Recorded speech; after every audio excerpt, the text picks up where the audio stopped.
Madam Speaker, I think my point of order really is from a practical point of view, where inflation is real. The exchange rate has gone up.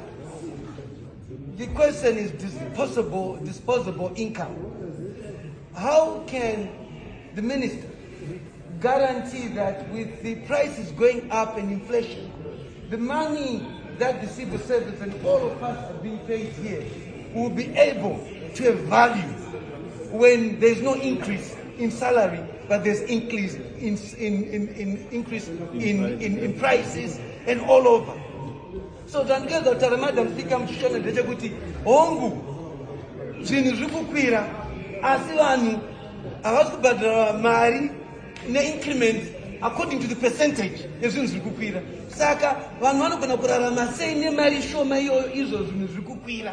Saka tofange tine hanya nevanhu tichitaura chokwadi noti kuti tibude munomu kunge zviri uko zvinoita kuti nyika iende mberi. Saka minister vari kuita sei kufactor in percentage ye-inflation pane mari dzinobhadhara vanhu kuti vanhu vange vane mari yavo inge ine simba.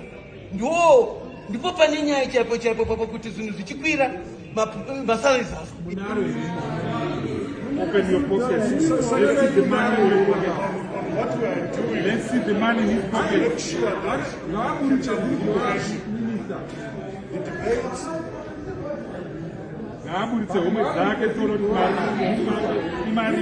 The discussions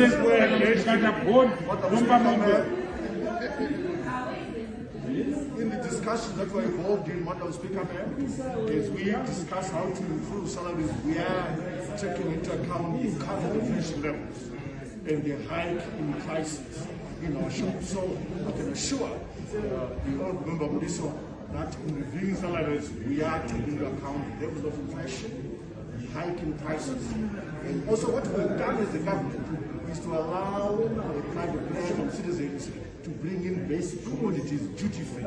With one thing I mean, to make sure that we put down our pressure on price hikes, and we also introduce further competition into the market. And we've seen some monopolies really try to take advantage of the situation.